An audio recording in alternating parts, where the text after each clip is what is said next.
సంస్కృతి సంపద YouTube channel తరఫున అందరికీ స్వాగతం. శ్రీమద్ భగవద్గీత ఆధ్యాత్మిక రహస్యాలు అనే శీర్షికలో శ్రీ త్రినాథ్ గారు ధారావాహిక ప్రసంగం చేస్తున్నారు. వారి ధారావాహిక ప్రసంగంలో ఈరోజు 457వ ప్రసంగం చేస్తున్నారు. శ్రీ త్రినాథ్ గారికి స్వాగతం. నమస్కారం. ఓం శాంతి. శ్రీమద్ భగవద్గీత ఆధ్యాత్మిక రహస్యాలు ఈ యొక్క కార్యక్రమాన్ని తిలకిస్తున్నటువంటి సోదర సోదరిమణులందరికీ కూడా హార్దిక స్వాగతం, సుస్వాగతం, నమస్సుమాంజలి. ముందుగా ధార్మికము ఆధ్యాత్మికము అన్న విషయం మీద మరొక ముఖ్యమైన విషయాన్ని మీ దృష్టికి తీసుకుని వస్తున్నాను. కేవలం బుద్ధి నేత్రాన్ని తెరుచుకుంటే స్పష్టమవుతుందండి. బుద్ధి నేత్రాన్ని కానీ మూసుకున్నట్లయితే, అంటే అంధవిశ్వాసములో జీవితాన్ని గడపటానికే ఆ విధంగా నిర్ణయించుకున్నట్లయితే, వాళ్ళు ఎట్టి పరిస్థితిలోనూ శ్రీమద్ భగవద్గీతలోని భగవంతుని యొక్క స్పష్టమైనటువంటి ఆదేశము, సందేశము ఏదైతే ఉందో, సారం ఏదైతే ఉందో దానిని గ్రహించలేరు. గుర్తుపెట్టుకోండి. ముఖ్యంగా ఈ యొక్క ఎపిసోడ్ ప్రారంభంలో భగవంతుడు మాత్రమే ఆధ్యాత్మిక జ్ఞానాన్ని మనకిస్తారు. ఇంకా ప్రపంచంలో ఎవ్వరు కూడా ఆధ్యాత్మిక జ్ఞానాన్ని ఇవ్వలేరు. పరమాత్మ మాత్రమే ఇవ్వడం జరుగుతుంది. ఇప్పటి వరకు భగవంతుణ్ణి పొందిన వారు మాత్రమే ఆధ్యాత్మిక కోణంలో నడవడానికి ఏకైక కారణం ఏంటంటే, దేహధారులు ఆధ్యాత్మిక జ్ఞానాన్ని వాళ్ళకి ఆ విధంగా వాళ్ళకి అర్హత లేదు. దేహదారులకి జ్ఞానమే లేదు. దేహదారులు అంటే నేను దేహం అనుకునేటువంటి వాళ్ళు కదా, ఆత్మజ్ఞానము లేనటువంటి వాళ్ళు. అందుకనే ఆత్మజ్ఞానం, ఇప్పుడు ఆధ్యాత్మిక జ్ఞానం యొక్క నిర్వచనం ఏం చెప్పుకున్నాం? 4 విషయాల మీద మీకు స్పష్టత. నేను ఆత్మని, ఈ దేహము నాది. మొదటి, ఇది శ్రీమద్ భగవద్గీత యొక్క ప్రాథమిక ఆధ్యాత్మిక మూల సిద్ధాంతం. ఇది మర్చిపోకూడదు. రెండవది, ఎప్పుడైతే మీరు శరీరం వేరు, ఆత్మ వేరు, ఆత్మ అవినాశి, శరీరం యొక్క యజమాని అని మీరు గుర్తిస్తారో, అప్పుడు శరీరానికి ఏ విధంగా అయితే తండ్రి ఉంటాడో, ఆత్మకి కూడా తండ్రి ఉంటాడన్న విషయం స్పష్టమవుతుంది. త్వమేవ మాతాశ్చ పితా త్వమేవ, తల్లి తండ్రి. అర్థమైందండి. సో పరమాత్మ అంటే ఏంటి?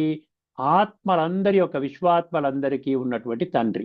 పితాహమస్య జగతః 9:17, పితాసి లోకస్య చరాచరస్య 11:43. అర్థమైంది. భగవద్గీత నేను కోట్ చేస్తున్నాను. అంటే భగవంతుడు ఈ సృష్టి మొత్తానికి ఒక్కడే అన్న విషయము కేవలం ఆధ్యాత్మిక దృష్టికోణములో అర్థం చేసుకున్నప్పుడు మాత్రమే ఆధ్యాత్మిక జ్ఞానము మనకి వంటబడుతుంది. అర్థమైందండి. ఇది ధార్మిక జగత్తులో ఆధ్యాత్మిక జ్ఞానం దొరకదు. గుర్తుపెట్టుకోండి. ధార్మిక జగత్తు అంటే ఏంటి?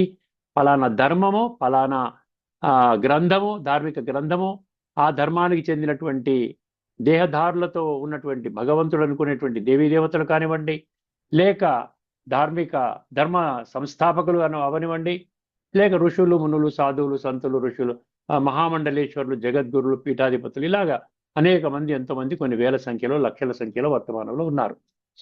వాళ్ళందరూ దేహధారులే. పుణ్యాత్మలు, మహాత్మలు, ధర్మాత్మలు, దేవాత్మలు అందరూ దేహధారులే. దేహధారి ఆధ్యాత్మిక జ్ఞానాన్ని ఇవ్వడానికి అవకాశం లేదు అంటున్నాడు భగవంతుడు. ఆధ్యాత్మిక జ్ఞానము ద్వారానే ఆత్మలో ఉన్నటువంటి జన్మ జన్మలుగా పేరుకుపోయిన తమో ప్రధాన సంస్కారాలు ఏవైతే ఉన్నాయో అవి కడగబడతాయి. ఇదే బేసికల్గా మనం చేయవలసింది. ఇదే లక్ష్యము. Aim and objective of life అంటే ఏంటి? ఆత్మలో నిక్షిప్తము కాబడినటువంటి ఈ సంస్కారాలను మనం కడుక్కోవాలి. అర్థమైందండి. ఇప్పటి వరకు ఆ కడిగే విధానం ఎవరికి తెలియదు. ఇప్పుడు ఎందుకు చెప్తున్నాడు ఈ విషయం భగవంతుడు? ఆధ్యాత్మిక జ్ఞానము కేవలం నేను మాత్రమే ఇస్తాను. ఎందుకంటే నేను ఆధ్యాత్మిక జ్ఞానములో ఆత్మ పరమాత్మ అన్నప్పుడు నేను పరమాత్మని, నేను కూడా అందులో ఒక భాగాన్ని. నా ద్వారానే ఈ యొక్క ఆత్మజ్ఞానం, పరమాత్మ జ్ఞానము, సృష్టి చక్ర జ్ఞానము, కర్మ సిద్ధాంతం అనండి, పోని కర్మల గుహ్యగతి అని కూడా అంటారు.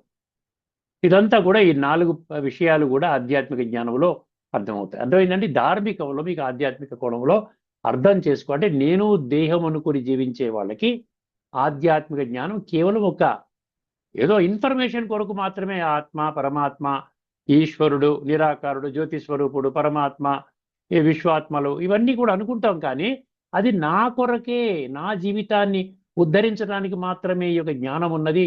నేను కూడా ఈ ప్రపంచ విశ్వాత్మలలో నేను ఒకడున్నాను. ప్రపంచంలో 850 కోట్ల మనుషులలో నేను కూడా ఒకడున్నాను. ఏదైతే మీరు అర్జునుడు ఒక్కడికే సంబంధించింది అనుకుంటున్నారో అది నాకు కూడా తూచా తప్పకుండా, లేకపోతే యాక్యురేట్గా 100% నాకు కూడా అప్లై అవుతుంది. ఇదన్నమాట. ధార్మికంలో అర్థం కాదు. కేవలం పఠన, పారాయణ, శ్రవణ, ప్రచార, ప్రసారం, ఇన్ఫర్మేషన్ గ్యాదరింగ్ వరకే కానీ ఆత్మ యొక్క జ్ఞానము కానీ, పరమాత్మ తత్వాన్ని అర్థం చేసుకోవడం కానీ, కర్మ సిద్ధాంతాన్ని అర్థం చేసుకోవడం కానీ జరగదు. ఇది ముఖ్యమైనటువంటి తేడా, గమనించండి. ఇప్పుడు మనం గత ఎపిసోడ్లో ఒక ఉపనిషత్తు మంత్రాన్ని మనం చర్చించుకున్నాము. ఈ ఎపిసోడ్లో ఒక అద్భుతమైనటువంటి గీతా శ్లోకాన్ని మీ ముందుంచబోతున్నాను. ఈ గీతా శ్లోకం ముఖ్యంగా మనకి ఏం చెప్తుందంటే, ఆత్మజ్ఞానాన్ని ఎవరు పొందుతారు, ఎవరు పొందరు, ఏ ఏ పరిస్థితులలో మనం ఆత్మజ్ఞానం మనకి పనికొస్తుంది, అది ఎవరు దాన్ని ఖచ్చితంగా స్పష్టంగా దాన్ని పొందుతారు. చాలా చక్కగా చెప్పాడండి. ఇందులో మూఢ అనే పదం ఉంది కాబట్టి మనం ఈ శ్లోకం తీసుకున్నాం. అర్థమైందండి? ఇది మూఢ అనే పదం ఉంది.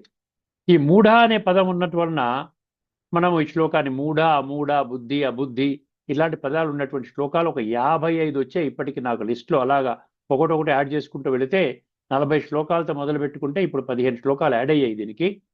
అదే ఇప్పుడు మనం 43వ శ్లోకాన్ని చర్చించుకుంటున్నాం. ఇదే వరుసలో ఇంకో 12 శ్లోకాలు నా దగ్గర లిస్ట్ ఉంది, మనం చర్చించుకోబోతున్నాం. అర్థమైందండి?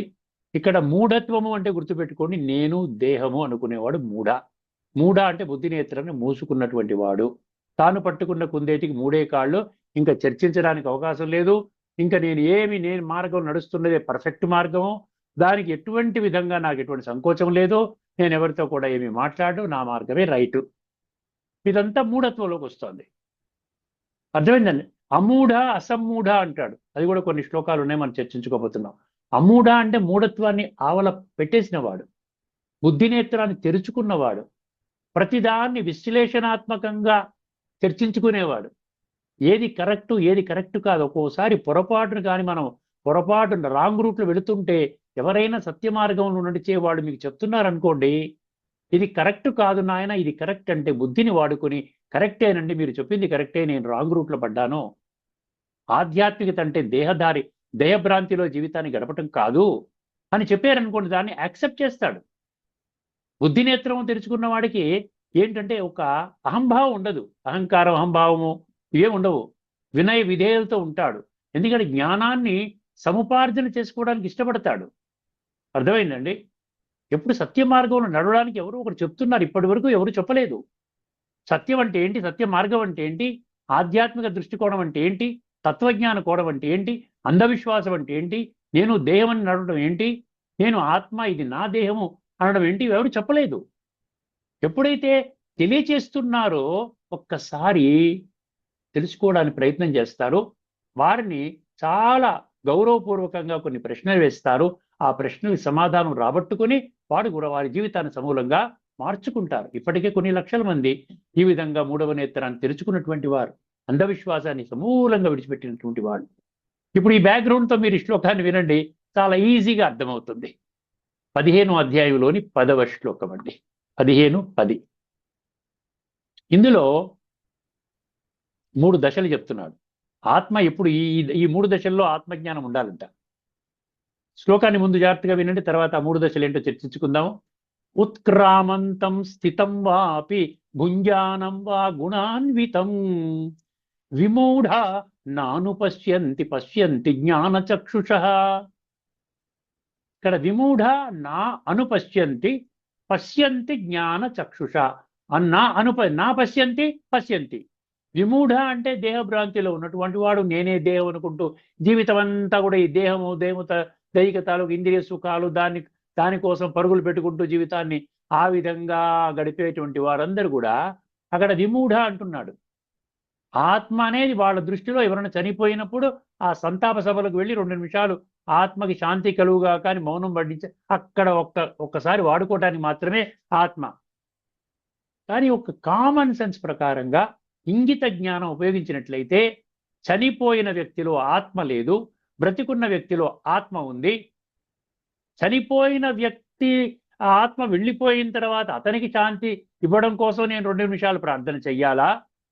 లేక బ్రతికుండగానే నాలో ఉన్నటువంటి ఆత్మతత్వాన్ని గుర్తించి ఆత్మ యొక్క ఒరిజినల్ క్వాలిటీస్ ఏవైతే ఉన్నాయో, సుఖము, శాంతి, ఆనందం, ప్రేమ, దివ్య, ఈ పవిత్రత, శక్తి ఏవైతే ఉన్నాయో దానిని జీవితంలో అనుభవం చేసుకుంటూ నా జీవితాన్ని సర్వాంగ సుందరంగా తయారు చేసుకోవడమా ఏది ముఖ్యం? ఆత్మ అనేది కేవలం ఏదో వినడం గురించి కాదు. భగవంతుడు ఏమంటున్నాడు? నువ్వు ఆత్మవి, నువ్వు ఆత్మవి, నువ్వు ఆత్మవి, ఆత్మ అవినాశి. ఏ దశల్లో కావాలంటున్నాడని ఒక్కసారి ఉత్క్రామంతం అన్నాడు. ఉత్క్రామంతం అంటే ఏంటి? శరీరాన్ని విడిచిపెట్టే సమయములో నువ్వు వెళ్ళిపోతున్నావు అంటే నేను వెళ్ళిపోతున్నాను. ఈ దేహాన్ని, దైహిక సంబంధాలని, దైహిక వస్తు వైభవాలని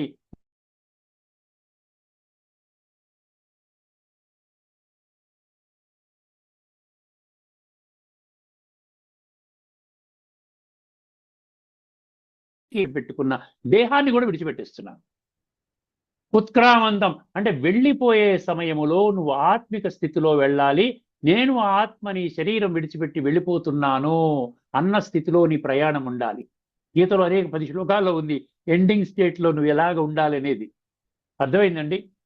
ఇది నేను ఆత్మని అభ్యాసం చేసినప్పుడే కదా మీకు వస్తోంది. అర్థమైందండి? స్వధర్మము అంటాడు. ఆత్మధర్మం అంటే స్వధర్మము కదా. శ్రేయాన్ స్వధర్మే విగుణ పరధర్మాత్ స్వనుష్ఠితాత్. ఇక్కడ స్వధర్మం, పరధర్మం. స్వధర్మం అంటే ఆత్మధర్మము, పరధర్మం అంటే దేహధర్మము. సో ఉత్క్రామంతం ఆత్మకి స్థితిలో వెళ్ళాలి. తర్వాత ఏమన్నాడు? ఇంకా చనిపోలేదు, బ్రతికున్నాం, నేను బ్రతికున్నా, అందరూ బ్రతికున్నాం. చనిపోయడం అనేది ఒక్క సెకండ్లో వెళ్ళిపోతాం. బ్రతికుండగా కూడా నువ్వు ఆత్మిక స్థితిలోనే ఉండాలంట. స్థితం వాపి అన్నాడు. ఉత్క్రామంతం స్థితం వాపి. అర్థమైంది? స్థితం. స్థితం అంటే ఏంటి? ఇప్పుడు నువ్వు జీవిస్తున్నావు. జీవించి ఉండగా కూడా నేను దేహము అన్నట్టుగా జీవించకూడదు. నేను ఒక ఆత్మస్వరూపాన్ని, ఈ దేహము నాది. అర్థమైందండి? ఎప్పుడైతే మీరు ఆత్మిక స్థితిలో ఆత్మ, నేను ఆత్మని అన్నది దృఢంగా మీరు గట్టిగా పట్టుబెట్టి అభ్యాసము ద్వారా మీరు ఆత్మిక స్థితిలోకి వస్తారు. ఇది ఈజీగా వస్తారండి, డౌట్ ఎక్కర్లే. కొన్ని లక్షల మంది ఏ చదువు లేని వాళ్ళు, ఏ శాస్త్రజ్ఞానం లేని వాళ్ళు అనుభవం చేస్తున్నప్పుడు మనం ఎందుకు ప్రతి మనిషి అనుభవం చేయొచ్చు. దానికోసం కేవలం అభ్యాసము చెయ్యాలి. అభ్యాస యోగ యుక్తేన అన్నాడు గీతలో 8:8లో. అర్థమైందండి? నేను ఏమి చేయకుండా పరమాత్మ దొరకాలి, భగవంతుడు దొరకాలి, భగవంతుడి సత్యమైన వారసత్వం దొరకాలి, స్వర్గంలోకి వెళ్ళిపోవాలి. నేనేమి చెయ్యను. నా చెడు మాటలు, చెడు సంకల్పాలు, చెడు కర్మలు ఏమి చెయ్యను. భగవంతుడితో పట్టించుకోను. కేవలం ఒక 5 నిమిషాలు 10 నిమిషాలు పూజా గదిలో ప్రార్థన చేసుకుంటాను. దీంతో అన్ని సమకూరాలని దేని ఆధారంగా మనం నిర్ధారించుకుంటున్నాం? ఒకసారి గమనించండి. ఎందుకంటే ఇది ఏది ఉపన్యాసం కాదండి. ఇది ఏంటంటే ఒక రకమైనటువంటి ఒక వర్క్షాప్ లాంటిది అన్నమాట. కొంచెం బుద్ధినేత్రాన్ని తెరుచుకుని ఆధ్యాత్మిక జ్ఞానం అంటే తెలియదు, ధార్మిక జ్ఞానం అంటే తెలియదు, రెండు ఒకటే అనుకుంటున్నావు. నేను దేహం అనుకుని గడిపిస్తున్నావు. భగవద్గీతలో ఏమంటున్నాడు? 15:10లో ఉత్క్రామంతం స్థితం వాపి అన్నాడు. స్థితం అంటే బ్రతికుండగా ప్రతి దాన్ని. అందుకని కర్మయోగము అనే కాన్సెప్ట్ ప్రవేశపెట్టాడు భగవంతుడు. 3వ అధ్యాయం, 4వ అధ్యాయం, 5వ అధ్యాయంలో కర్మయోగం గురించి చెప్తాడు. ముఖ్యంగా 3వ అధ్యాయంలో కర్మయోగముగా చెప్తాడు. అధ్యాయం పేరే కర్మయోగం అని ఉంది. కర్మయోగం అంటే యోగం అంటే ఏంటి? నేను ఆత్మని, నా తండ్రి పరమాత్మ, ఆత్మ పరమాత్మ కలయిక రాజయోగము. ఇది గుహ్య యోగము. చాలా సీక్రెట్. ఇది ఎక్కడ సీక్రెట్? ఎందుకంటే ఆత్మ అనుభవం చేయడానికి కష్టపడాలి, పరమాత్మ తెలుసుకోవడం ఈజీయే. కానీ ఆత్మ ఉనికిని మనం పొందడానికి చాలా అభ్యాసం చేయాలి. ఎందుకంటే 63 జన్మల సంస్కారాలు నేను దేహం అంటూ గడిపేశావు. ఉన్న పడంగా నువ్వు దేహం కాదురా. నువ్వే దేహం అయితే దేహంతో పాటు ఎగిరిపోవాలి కదా. చనిపోయినప్పుడు ఒక ఫార్ములా, బ్రతికుండగా ఒక ఫార్ములానా? ఉత్క్రామంతం స్థితం వాపి అన్నాడా? సో బ్రతికుండగా చనిపోయే సమయంలో కూడా నువ్వు ఆత్మిక స్థితిలోనే ఉండాలి. ఆ విధంగానే శరీరం విడిచిపెట్టాలి. జీవించి ఉండగా కూడా అటువంటి అనుభూతిలోనే. ఎప్పుడైతే కర్మయోగంలో అనుభూతి చేస్తామో మీ దివ్య గుణాలు మీకు అనుభూతిలోకి వస్తాయి. ఆంతరికంగా మీరు చాలా శక్తి తెచ్చుకుంటారు. మిమ్మల్ని మీరు గౌరవించుకునే స్థితికి వస్తారు. ఆత్మ గౌరవము అంటాం చూసారా? Self respect. ఆ స్థితికి ఎప్పుడైతే వస్తారో ప్రతి ఒక్కరిని గౌరవిస్తారండి. భలే వారింటికి మీ ఇంటికి వచ్చే పని మనిషే కావచ్చు, లేదా మీ బట్టలు ఇస్త్రీ చేసేటువంటి మనిషే కావచ్చు, మీ కారు డ్రైవరే కావచ్చు, మీ తోట మాలి కావచ్చు, ఏదైనా కావచ్చు. వాడిని ఆ భౌతిక పదవిలో చూడం మనం. వాడిని కూడా ఒక వ్యక్తిగా చూస్తాం, ఒక మానవుడిగా చూస్తాము. అర్థమైందండి, వాడు కూడా ఒక ఆత్మస్వరూపంగా చూస్తాము. తోటిగా ఆత్మ ఏమవుతారు? సోదరులు అవుతారు. సర్వమానవ సౌభ్రాతృత్వం అక్కడి నుంచే పుట్టింది. అర్థమైందండి. ఉత్క్రామంతం స్థితం వాపి భుంజానం వా గుణాన్వితం అన్నాడు. ఇక్కడ గుణాలు ఎందుకు వస్తున్నాయి? ప్రకృతితో పాటు మనకి 3 గుణాలు వస్తాయి. చాలా జాగ్రత్తగా వినండి, ఇది సైన్స్ అండి. ఇది అంధవిశ్వాసంతో ఏదో చదువుకున్నాం, ఇవాళ మొదటి అధ్యాయం అయిపోయింది, రేపు 2వ అధ్యాయం అయిపోయింది, 3వ అధ్యాయం అయిపోయింది. చదువుకోవటంలో తప్పు లేదు, అది ఒక లెవెల్. ఆ లెవెల్లోనే మనం ఉండిపోకూడదు. పఠన పారాయణ శ్రవణ ప్రచార ప్రసారంలోనే ఉండిపోకూడదు. అక్కడి నుంచి నెక్స్ట్ లెవెల్కి వెళ్ళాలి. పఠన పారాయణ శ్రవణ తర్వాత ఆచరణ లెవెల్ని మనం మిస్ చేస్తున్నాము. మీరు ఆచరించి ప్రచారం చేయండి, మంచి ఇంపాక్ట్ ఉంటుంది. ఇది ఆచరిస్తే మనకి ఎటువంటి అనుభూతి కలుగుతుంది, ఆ దివ్యత్వాన్ని ఎలా అనుభవం చేస్తున్నాము, నలుగురితో మనం మాట్లాడే సందర్భం మన మాటలు ఎంత మంచిగా వినయ విధేయతతో కూడిన మాటలు అవతల వాడిని గౌరవించే విధంగా ఎట్లా వస్తున్నాయి, ఇవన్నీ అనుభూతి చేసామనుకోండి, చెప్పామనుకోండి, అరే ఎంత చక్కగా మాట్లాడుతున్నారండి, వీరితో మాట్లాడితే ఎంతసేపు అయినా మాట్లాడాలని ఉంటుంది అంటుంటారు కదా. ఉత్క్రామంతం స్థితం వాపి భుంజానం అంటే ఏంటి? భుంజానం తెలుసుకోవాలంటే గుణాలు గుణాన్వితం అన్నాడు. గుణాలు అంటే ఏంటి? త్రిగుణాలు, సతో రజో తమో. ఇది దేని నుండి వస్తాయి? శరీరం ద్వారా మనకు వస్తుంది. 14వ అధ్యాయంలోని 5వ శ్లోకము, సత్వం రజస్తమ ఇతి గుణాః ప్రకృతి సంభవ అన్నాడు. భగవంతుడికి ప్రకృతి లేదు, సొంత ప్రకృతి లేదు, సొంత దేహము లేదు. అందుకనే పరమాత్మ అన్నాం ఆయన్ని. అర్థమైంది. ప్రకృతి ఎవరికైతే దేహదారులు ఎవరైతే ఉన్నారో అందరూ త్రిగుణాల్లోకి వస్తారు. 33 కోట్ల దేవీ దేవతలు కూడా త్రిగుణాల నుండి బయటపడలేరు. 18వ అధ్యాయం 40వ శ్లోకం చదువుకోండి. 33 కోట్ల దేవీ దేవతలు, ధర్మస్థాపకులు అనండి, పీఠాధిపతులు, మహామండలేశ్వరులు, గురువులు, సాధువులు, అందరూ వస్తారు. దేహం ఉంది అంటే వస్తారు. దేహం ఉంది అంటే సదా ఒక స్థితిలో ఉండలేరు వాళ్ళు. ఒకప్పుడు సత్యత్రేతాయుగంలో సాత్వికంగా ఉంటే, ద్వాపరయుగంలో రాజసికంగా అయిపోతే, మళ్ళీ కలియుగంలో వాళ్లే ప్రయాణం చేసుకుంటూ వస్త్రాలు మార్చుకుంటూ కలియుగంలో ఎండింగ్ వచ్చేస్తారు, తమో ప్రధాన స్థితికి వస్తారు. అందుకని ఇక్కడ ఏమన్నాడు? భుంజానం అంటే భోగభాగ్యాలని గుణాల అనుసారంగా అనుభవం చేస్తున్నప్పుడు కూడా నేను దైహిక భ్రాంతిలో ఇంద్రియ సుఖాలని భోగించడానికి నేను ఇక్కడ కూర్చోలేదు, అది కాదు నాకు ముఖ్యము. ఏదైతే తినాలి, ఇప్పుడు తినడం కూడా, ఆహారం స్వీకరించడం కూడా ఇంద్రియాల ద్వారానే కదా. టేస్ట్ చూస్తున్నాం అంటే ఇంద్రియమే కదా, కళ్ళతో చూస్తున్నాం అంటే ఇంద్రియ ద్వారమే కదా. అక్కడ భుంజానం అంటే ఏంటి? ఆత్మ యొక్క శ్రేష్టత్వాన్ని పాడు చేయకుండా మీ ఇంద్రియాలను ఉపయోగించుకుంటూ ముందుకు వెళ్ళాలి. అది భుంజానం వా గుణాన్వితం అంటే అదన్నమాట. ఈ 3 దశలు అర్థమైంది కదండి.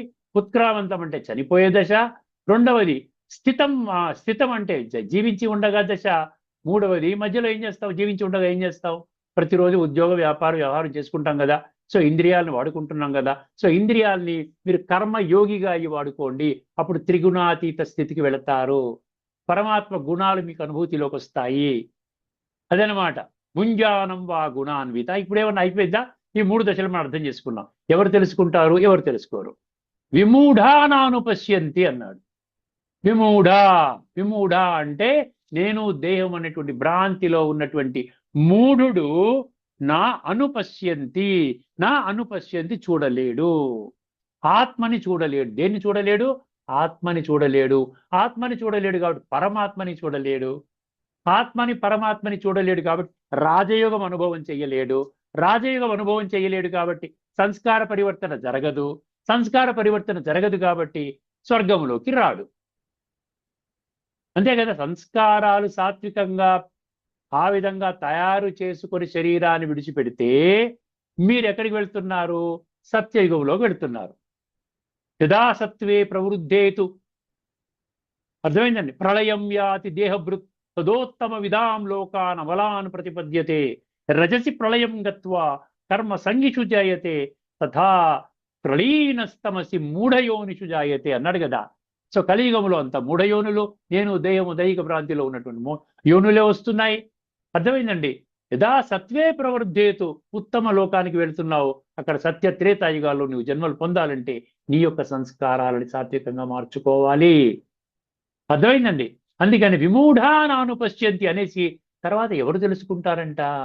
పశ్యంతి జ్ఞాన చక్షుషః. పశ్యంతి అంటే చూస్తారు, 100% చూస్తారు. ఖచ్చితంగా చూశారు. కొన్ని లక్షల మంది చూస్తున్నారు, పరమాత్మని చూస్తున్నారు, పరమాత్మతో యోగం చేస్తున్నారు. అర్థమైంది? జ్ఞాన నేత్రము అన్నాడు ఇక్కడ, జ్ఞాన చక్షుష. ఈ 2 భౌతిక నేత్రాల ద్వారా మీరు నన్ను చూడలేరు అని 11వ అధ్యాయంలో 8వ శ్లోకము.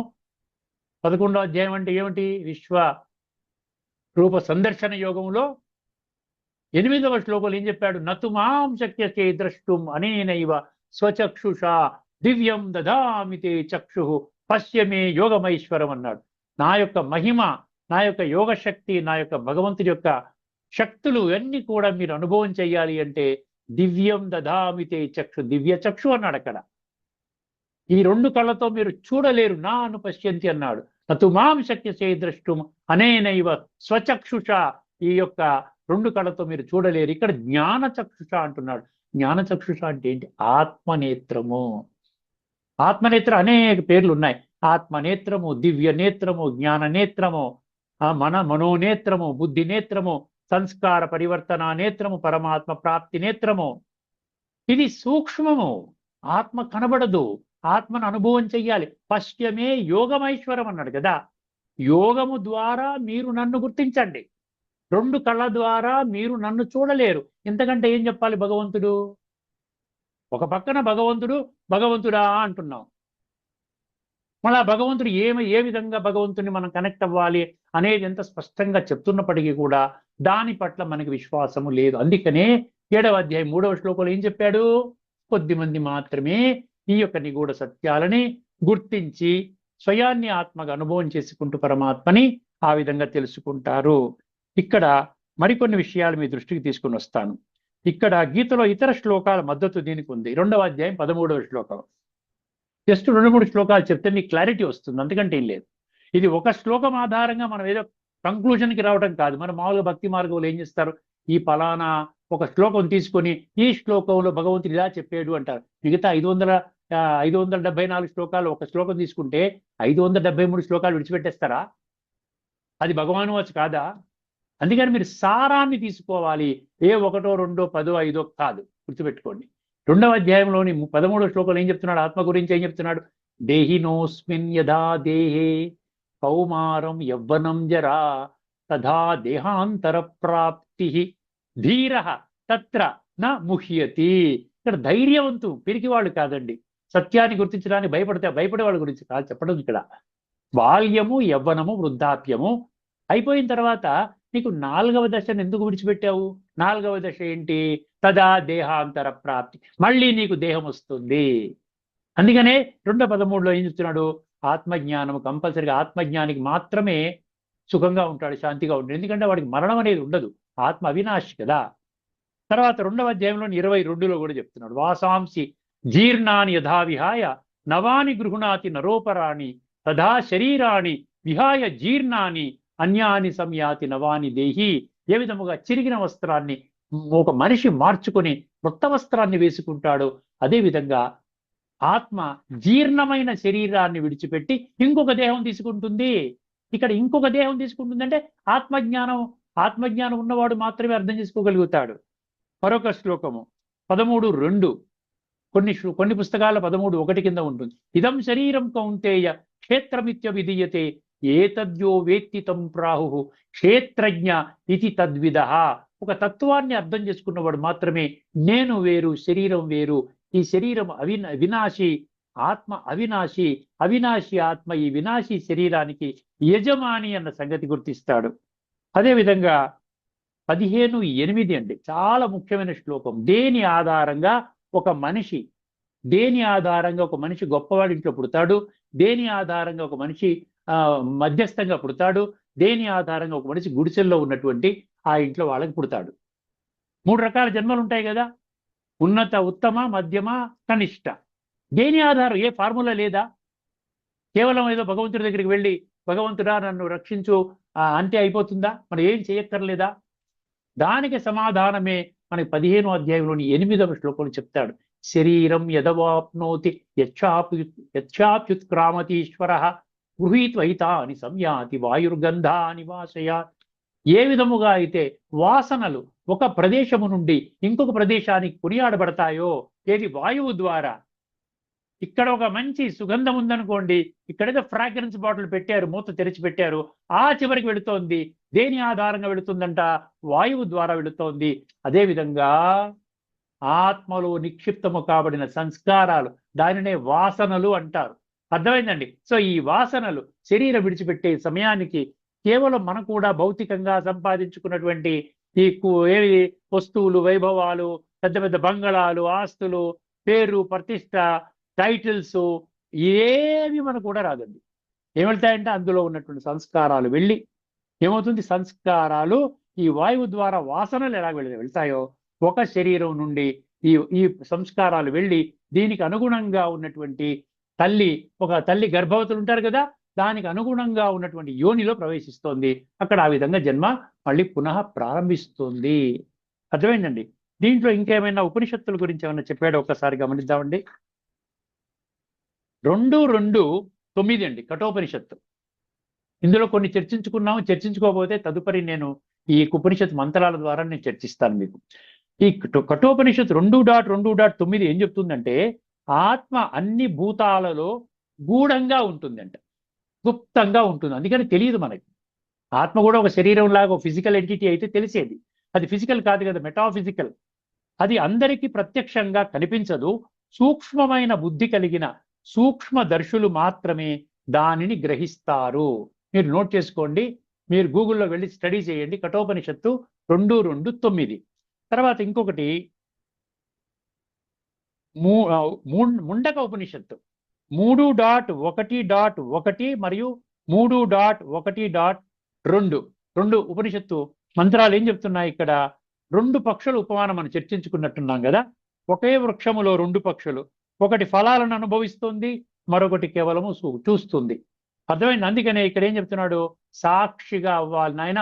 ఆత్మజ్ఞాని మాత్రమే సాక్షిగా అవ్వగలుగుతాడు, లేకపోతే ఇరుక్కుపోతాడు. అందులో నేనే చేస్తున్నాను అనుకుంటాడు, ఇరుక్కుపోతాడు. అర్థమైందండి? అందుకని భుంజానం గుణాన్వితం అన్నాడు. ఇక్కడ అనుభవించేది జీవాత్మ అనే దానికి ఇది మద్దతు అన్నమాట. అదేవిధంగా బృహదారణిక ఉపనిషత్తు 4.3.7. అంటే నేను ఉపనిషత్తుల రిఫరెన్సెస్ గీతలో ఇస్తున్నాను, గీత చెప్పుకున్నప్పుడు ఉపనిషత్తుల రిఫరెన్స్ ఇస్తున్నాను, ఉపనిషత్తులు చెప్పుకున్నప్పుడు గీత రిఫరెన్స్ ఇస్తున్నాను. రెండిట్లో చెప్పింది ఒకటే సందేశము. ఆత్మజ్ఞానం, పరమాత్మ జ్ఞానము, రాజయోగమే కదా. ఇప్పుడు బృహదారణిక ఉపనిషత్తు 4.3.7 ఏం చెప్తున్నాడు? ఈ ఆత్మ అంటే పురుషుడు అన్నాడు, అసంగుడు. ఆత్మ అసంగుడు అంటే ఏమి చెప్పాడు? శరీర ఇంద్రియ క్రియలతో నిజముగా అంటుకోదు. ఆత్మ ఇప్పుడు పరమాత్మతో కనెక్ట్ అయి ఉంటుంది. మీరు ఆత్మిక స్థితిలోకి వచ్చేంత వరకు అభ్యాసం చేయండి, పరమాత్మతో మీరు కనెక్ట్ అవుతారు. గుణాన్వితం అంటే గుణాలతో కలిసి పనిచేసినట్లు కనిపించిన ఆత్మ స్వతంత్ర చైతన్యము. చాందోగ్య ఉపనిషత్తు 8.12.1 అండి. అయిపోతుందండి ఒక 2 నిమిషాలలో. చాందోగ్య ఉపనిషత్తు 8.12.1. ఈ ఆత్మ శరీరంలో ఉన్నప్పటికీ శరీరానికి పరిమితము కాదు. ఒక్క శరీరానికి పరిమితం కాదు. ఈ శరీరం పోయిందంటే ఆత్మ కూడా పోయింది అంటే శరీరానికి పరిమితం. ఒక్క జన్మకి పరిమితం, ఒక శరీరానికి పరిమితం కాదు. ఆ విధంగా కాలచక్రంలో వస్త్రాలు మార్చుకుంటూ ఆ విధంగా ఆత్మ తిరుగుతూ ఉంది. తర్వాత శ్వేతాశ్వతర ఉపనిషత్తు 5.9 అండి. అయిపోతుంది. ఆత్మ అత్యంత సూక్ష్మము. ఎంత సూక్ష్మం అంటే ఆత్మ గురించి చెప్తున్నాడండి, వెంట్రుక అంచు భాగము కన్నా సూక్ష్మమైనది. ఇది ఎక్కడుంది? డిస్క్రిప్షన్ ఎక్కడుంది? శ్వేతాశ్వతర ఉపనిషత్తు 5.9లో మీరు కొట్టుకుంటే మీకు ఆ గూగుల్లో వెళ్తే మీకు అర్థం. ఎట్లా చెప్పాడు చూడండి? వెంట్రుక అంచు భాగము కన్నా సూక్ష్మమైనది. అందుకని విమూఢా నానుపశ్యంతి, విమూఢులు చూడలేరు అనే గీతా భావానికి ఇది సూక్ష్మత్వము అంటున్నాడు. అర్థమైంది కదండి? అందువలన భగవద్గీతలో ఏం చెప్పారో ఒకసారి తెలుసుకొని మనం ఈ యొక్క కార్యక్రమాన్ని ముగించుకుందాము. తదుపరి ఎపిసోడ్లో మరొక అద్భుతమైనటువంటి ఉపనిషత్ మంత్రాన్ని మీ దృష్టికి తీసుకొని వస్తాను. 15వ అధ్యాయంలోని 10వ శ్లోకంలో భాష్యకారులు ఏమి రాశారో చూసుకుంటే మన కార్యక్రమం అయిపోతుందండి. ఒక్కసారి గమనించండి. జీవాత్మ శరీరమును త్యజించున్నప్పుడు ఉత్క్రామంతం, శరీరమునందు స్థితుడై ఉన్నప్పుడును స్థితం వాపి, విషయ భోగములను అనుభవించుచున్నప్పుడును, అటులే త్రిగుణములతో కూడియున్నప్పుడును. మనం ఈ రెండు కలిపేశాం. త్రిగుణాలతో ఉన్నప్పుడు దాని ప్రకారంగా వాడు భోగిస్తాడు. ఏది? సాత్విక, రాజసిక, తామసిక. ఈ రెండు విడిగా చెప్పాడు. విషయ భోగములను అనుభవించుచున్నప్పుడును, అటులే త్రిగుణములతో కూడి ఉన్నప్పుడును అజ్ఞానులు తెలుసుకొనలేరు. అజ్ఞానులు అంటే విమూఢ అన్నాడు. ఇవాళ విమూఢ అంటే నేను దేహం అనుకునేవాళ్ళు. కేవలము వివేకశీలురైన, చాలా జాగ్రత్తగా వినండి, అండర్లైన్ చేసుకోండి, కేవలము వివేకశీలురైన జ్ఞానులే తమ జ్ఞాన నేత్రముల వలన స్వస్వరూపమును తెలుసుకొనగలుగుతారు. ఇది మన భాష్యకారులు ఇచ్చినటువంటిది దీని యొక్క అర్థము. అర్థమైంది కదండి? సో 15వ అధ్యాయం 10వ శ్లోకం కూడా మనకి ఉపనిషత్తుల్లో ఉన్నటువంటి 4-5 రిఫరెన్సెస్ చూసాము. ఆత్మ జ్ఞానం ఉన్నటువంటి వాడు మాత్రమే ఈ విధంగా శరీరాన్ని బ్రతికున్నప్పుడు, శరీరం విడిచిపెట్టినప్పుడు, భోగభాగ్యాల అనుభవం చేస్తున్నప్పుడు కూడా నేను ఆత్మని, ఈ శరీరము నాది అని, ఈ శరీరాన్ని నేను వాడుకుంటూ ఈ కర్మలు చేస్తున్నాను. ఈ ప్రాసెస్లో కర్మయోగం, ఎందుకంటే ఆత్మజ్ఞాని పరమాత్మతో కనెక్ట్ అయి ఉంటాడు కాబట్టి కర్మయోగంగా అన్ని పనులు పరమాత్మ యొక్క ఏమంటారు ధర్మ సంస్థాపన కర్తవ్యాన్ని సమర్థించే కర్మలు చేసుకుంటూ ఆ విధంగా తన జీవితాన్ని సుఖమయంగా, శాంతిమయంగా, శాశ్వతమైనటువంటి ఆనందాన్ని పొందుతాడు. ఇక్కడితో మనం ఈ చర్చను ముగించుకుందామండి. తదుపరి ఎపిసోడ్లో మీకు ఒక అద్భుతమైనటువంటి గీతా శ్లోకంలో లోతైన తత్వాన్ని మీ దృష్టికి తీసుకుని వస్తాను. అదేవిధంగా ధార్మికము, ఆధ్యాత్మికము మరొక భేదాన్ని కూడా చర్చించుకుందాము. అంతవరకు సెలవు. అందరికీ నమస్కారం. లోకా సమస్త సుఖినో భవంతు. ఓం శాంతి.